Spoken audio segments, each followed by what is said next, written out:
Medieval dungeons were not mere prisons, they were death traps with a queue. While modern films depict them as gloomy stone cells with straw bedding and iron bars, the truth was far darker. These were underground torture chambers, built with the sole purpose of shattering a person's body, mind, and soul before ending their life in the slowest way possible.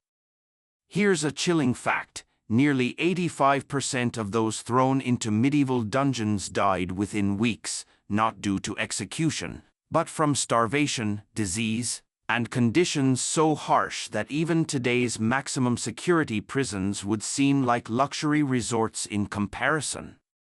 Every detail in their design was intentional.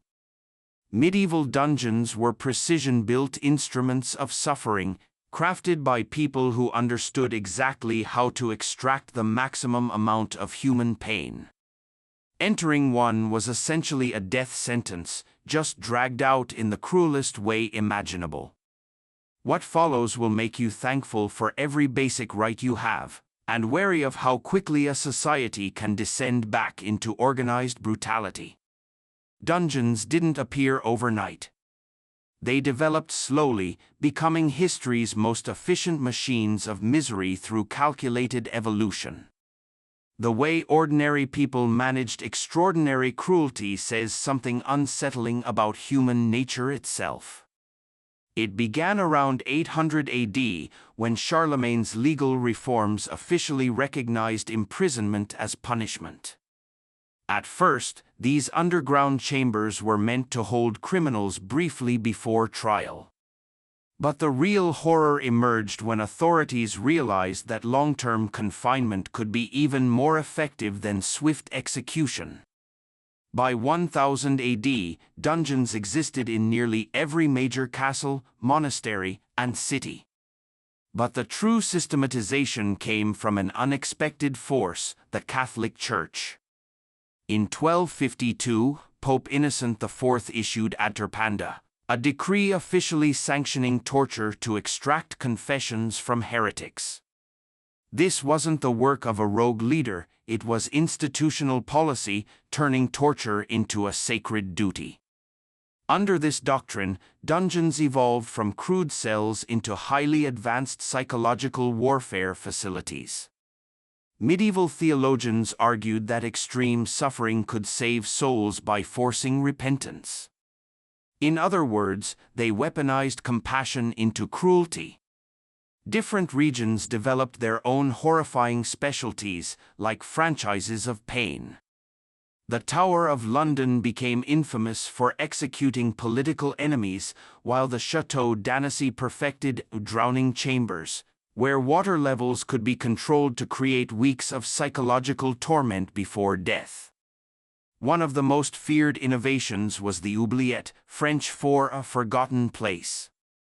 These bottle-shaped pits, carved deep into stone with only a hole in the ceiling for access, had a single purpose: erasure.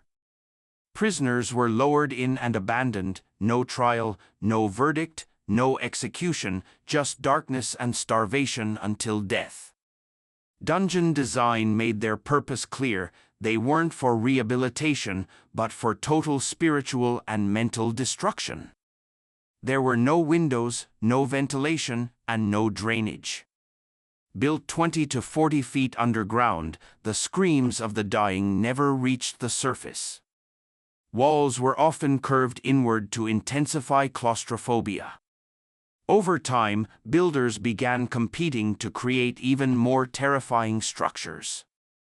Some added trap floors that dropped victims into spike pits, others engineered acoustic chambers where the smallest sounds, like dripping water, became maddening torture.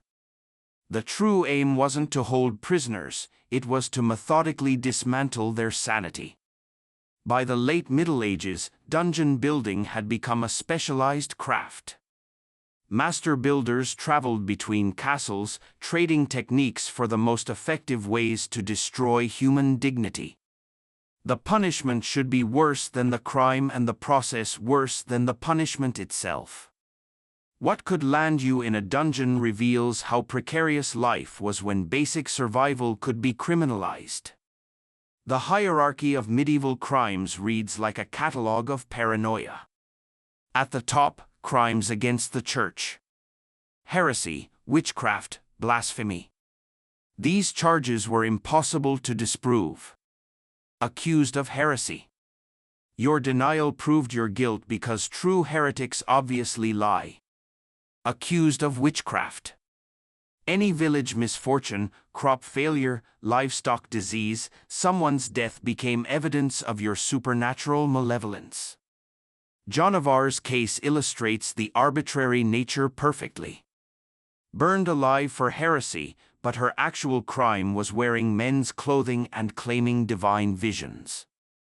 The English needed her dead politically, so they found religious justifications.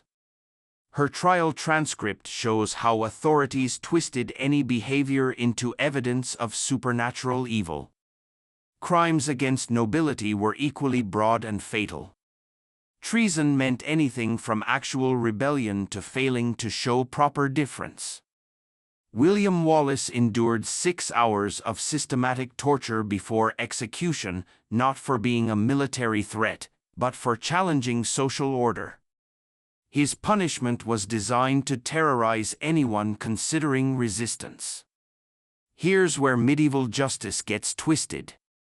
Property crimes often carried harsher penalties than violent crimes.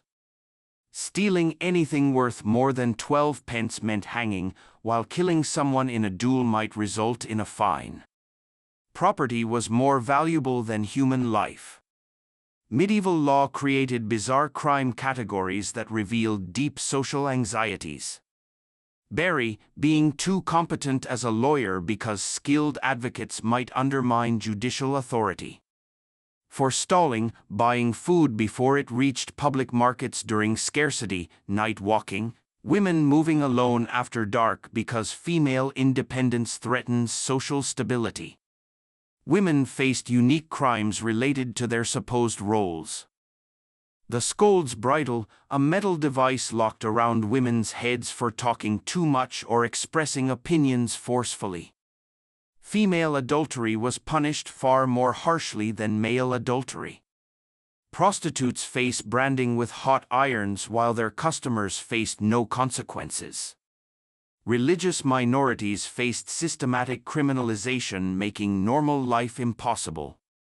Jews were automatically suspected of usury, lending money at interest, forbidden to Christians but economically necessary. During social stress, entire Jewish communities could be arrested for ritual murder or well poisoning based on popular hysteria alone. Most disturbing, medieval law criminalized poverty itself. Vagrancy laws made homelessness illegal. Couldn't meant for find work that was idleness also illegal. Begging for food disturbing the peace. Being poor was essentially a crime punishable by imprisonment, torture, or death. Children weren't exempt. Criminal responsibility began at 7 years old. Children could be imprisoned, tortured, and executed for stealing fruit, playing in wrong areas, or simply being orphaned. Medieval society had no concept of juvenile justice. Children were miniature adults deserving adult punishments. Medieval dungeons weren't just holding cells. They were complex social systems with their own hierarchies, economies, and survival strategies. How these underground societies functioned reveals the full horror of human adaptation to systematic dehumanization. The population was carefully stratified by crime, status, and ability to pay bribes. At the top, high-value political prisoners, captured nobles, rival claimants, important military leaders. These received luxury treatment, private cells, monthly straw changes, daily bread and water. Their value lay in ransom potential, so keeping them alive was economically important. Richard the Lionheart's German imprisonment illustrates this perfectly. Captured returning from the Crusades, He was held 2 years in comfortable conditions while his mother Eleanor raised the enormous ransom demanded by Holy Roman Emperor Henry V. VI. Richard's imprisonment was a business transaction. Suffering calibrated to extract maximum payment without killing the asset. Common criminals, debtors, and dissident had no economic value. 20 or more prisoners shared spaces designed for 5. They received irregular rations of moldy bread and contaminated water, often going days without food. Life expectancy was measured in weeks, and their deaths were administrative conveniences. Heretics and accused witches occupied a special horror category. Daily torture sessions aimed not just to extract confessions, but to save souls through suffering. Medieval theologians convinced themselves that physical agony purified spiritual corruption, making torture an act of religious mercy. Being tortured by people who genuinely believe they were helping you created unimaginable psychological trauma. Children faced unimaginable conditions. Orphans, child thieves, and young vagrants mixed with adult criminals under identical brutal treatment. Child mortality approached 95% within the first month.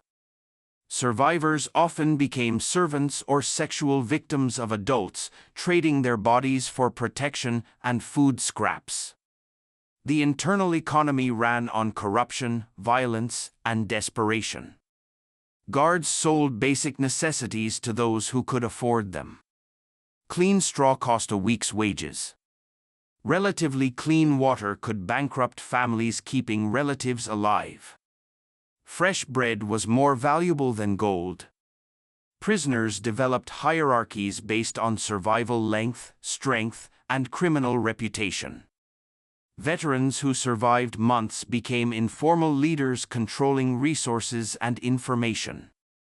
New prisoners were systematically robbed of valuables, food, and clothing.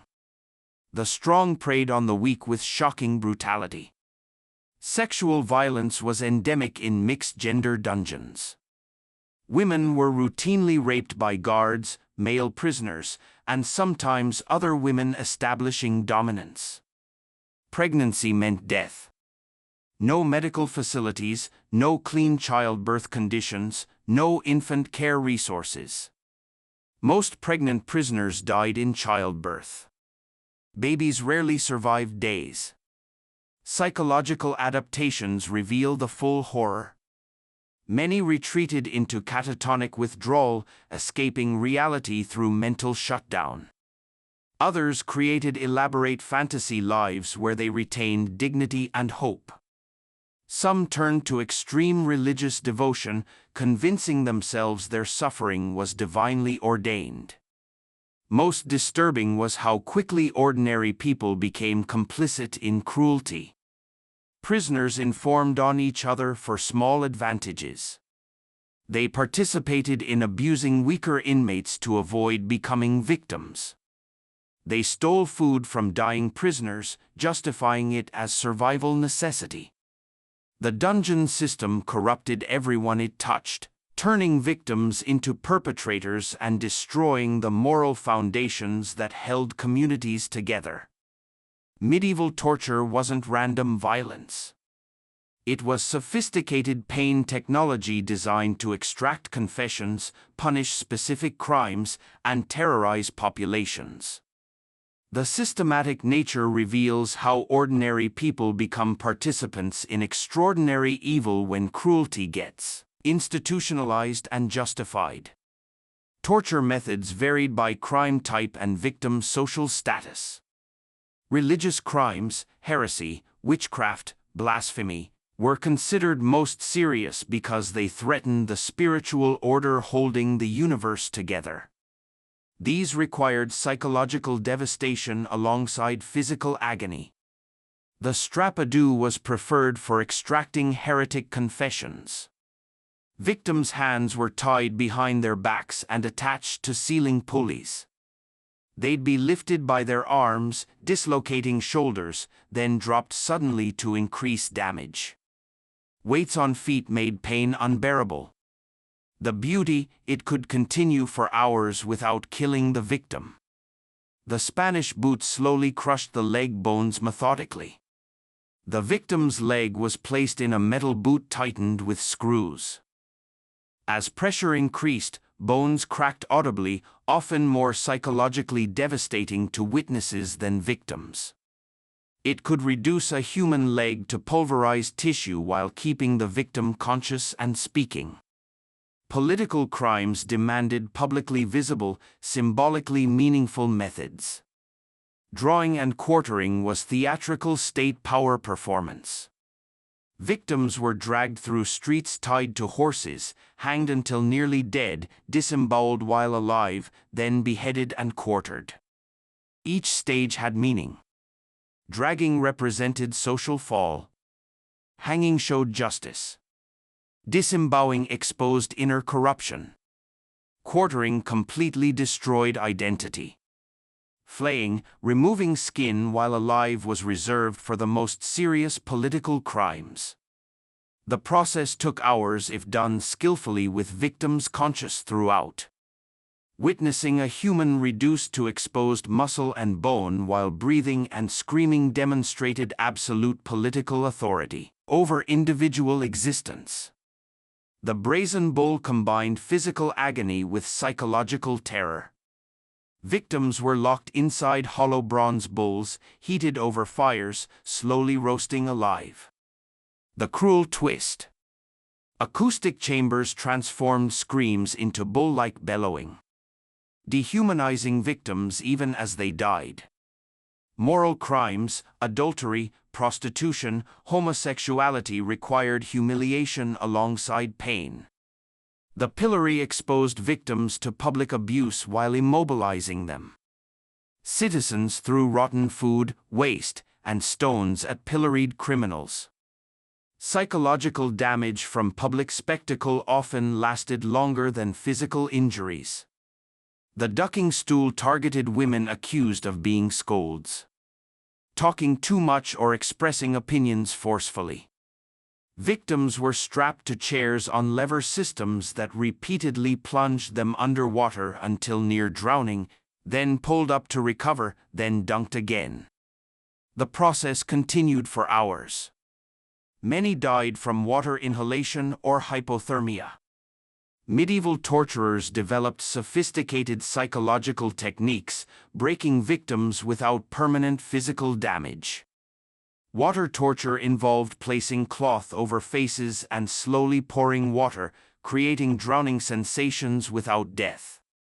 No visible injuries, but extreme psychological trauma. Sleep deprivation broke mental resistance over extended periods. Victims stayed awake for days or weeks through constant noise, bright lights, or physical prodding. Effects were devastating. Hallucinations, paranoia, complete breakdown. Many confessed to anything just to sleep. Temperature manipulation alternately exposed victims to extreme heat and cold, never allowing bodily adaptation. This created constant discomfort while avoiding permanent damage that might kill before confession. Most disturbing was how torture was justified and systematized. Educated clergy and legal scholars wrote torture manuals providing detailed instructions for maximizing pain while minimizing accidental death. These weren't sadistic individuals following impulses. They were professionals implementing official policies designed by medieval society's most educated minds. The real killers in medieval dungeons weren't executioners or torture devices. They were diseases thriving in the perfect storm of overcrowding, poor sanitation, malnutrition, and contaminated water. Disease made imprisonment essentially a death sentence, even without deliberate violence. Plague was the most feared killer. Dungeons were ideal breeding grounds for rats and fleas spreading bubonic plague. The Black Death of 1347 to 1351 killed 200 million across Europe. But dungeon populations were hit harder. They couldn't flee infected areas or improve conditions. Symptoms appeared within days. Fever, chills, vomiting, diarrhea, and characteristic buboes, swollen lymph nodes. Mortality in confined populations approached 90%. Typhus spread by body lice thriving in unwashed, overcrowded conditions caused high fever, severe headaches, and delirium. Victims developed characteristic rashes and often died within 2 weeks. Typhus was so common in prisons, it earned the name jail fever. Dysentery was perhaps the most common killer. Contaminated water and poor sanitation caused severe, often bloody diarrhea, leading to rapid dehydration and death. Where clean water was unavailable and human waste accumulated in living spaces, dysentery could kill entire cell populations within weeks. It created vicious cycles.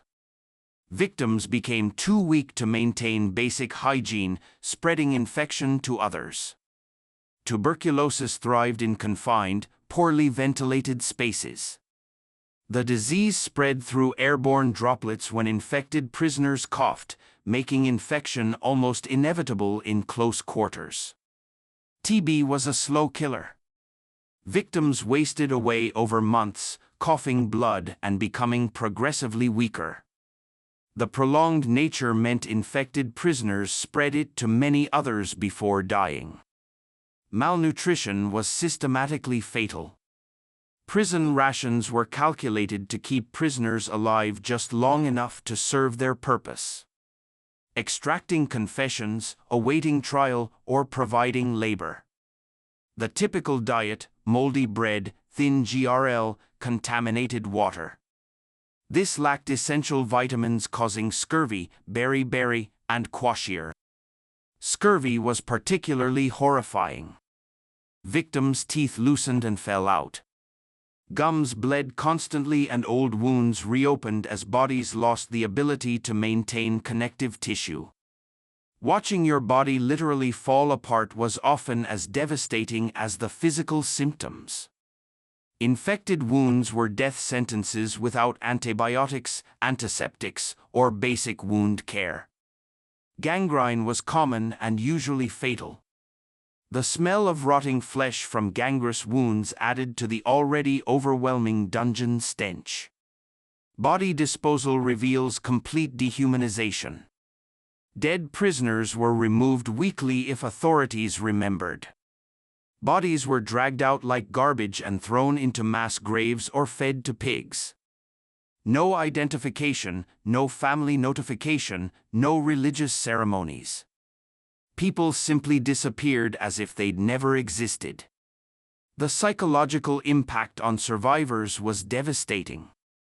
Living surrounded by death, watching fellow prisoners waste away, knowing the same fate awaited them created anticipatory grief that broke many people's will to live. Some deliberately exposed themselves to fatal diseases to end suffering more quickly. Most disturbing was how disease was weaponized by authorities. Overcrowding wasn't accidental. It was deliberate policy designed to increase mortality rates. Contaminated water wasn't poor administration. It was cost-saving that treated prisoner deaths as acceptable losses. You don't learn this in history classes out there. The medieval justice system created conditions more lethal than most torture devices through systematic neglect rather than active cruelty. The most notorious medieval dungeons became legendary for refining systematic human destruction. Each developed specialties and innovations and suffering that influenced dungeon design across Europe. These cases reveal how institutional cruelty became a source of professional pride and political power. The Tower of London's Bloody Tower represents political imprisonment as theatre. Built by William the Conqueror in 1078, it specialized in destroying high-profile victims. Everyone knew entry usually meant death, but the process would be slow, public, and designed for maximum humiliation. And Boland's case illustrates how the Tower functioned as a stage for royal power. Accused of adultery, incest, and treason, she was held in the same rooms where she had prepared for coronation just 3 years earlier. The irony was deliberate. Henry VIII wanted her to understand how completely her status had reversed. Her execution used a specially imported French swordsman, supposedly as mercy, because sword beheading was faster than the traditional axe. Thomas More's imprisonment reveals how the facility broke intellectual resistance. The former Lord Chancellor and Utopia author was imprisoned for refusing to acknowledge Henry VIII's church supremacy. Jailers used psychological torture, isolating him from books, paper, and human contact to break his scholarly identity. When physical torture failed to extract the required oath, they simply kept him in harsh conditions until his health failed. The Bastille in Paris became synonymous with royal tyranny through its lettres sealed letters allowing the king to imprison anyone, without trial or explanation. The horror wasn't torture chambers, but its ability to make people disappear completely. Families never knew what happened to relatives taken to the Bastille. Prisoners could be held for decades without legal recourse.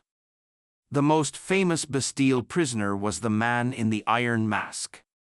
Held over 30 years and forced to wear a black velvet mask whenever seen. His identity remains unknown, but his case illustrates the Bastille's function as a place where inconvenient people could be erased from history. Being forced to hide your identity for decades was more devastating than physical punishment. Castle Sant'Angelo in Rome served as the Pope's personal prison, notorious for religious torture methods. Built on Emperor Hadrian's tomb, the castle's dungeons housed heretics and papal states' enemies. The irony of using a pagan emperor's mausoleum to torture Christians who disagreed with church doctrine wasn't lost on anyone. Giordano Bruno, philosopher and astronomer, was held there 8 years before being burned alive for heresy in 1600. His crime, proposing that the universe was infinite and contained multiple worlds, contradicting church teaching. His imprisonment was designed to give him time to recant and save his soul, but Bruno refused to abandon his scientific beliefs. The castle's oleate were particularly cruel innovations.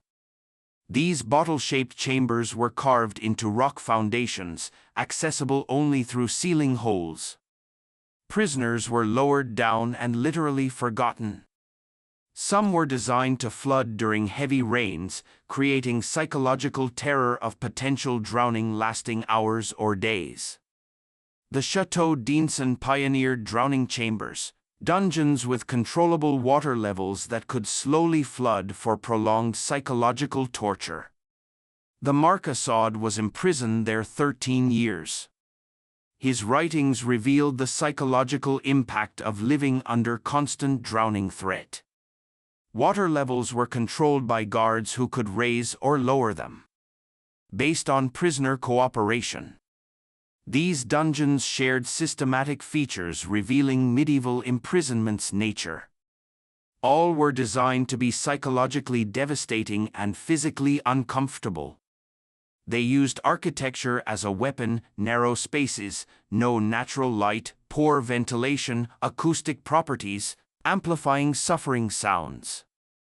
They were positioned as visible authority symbols while hiding actual operations. Guards and administrators developed professional pride in efficiently breaking prisoners. They shared techniques across institutions, creating expertise networks in human destruction.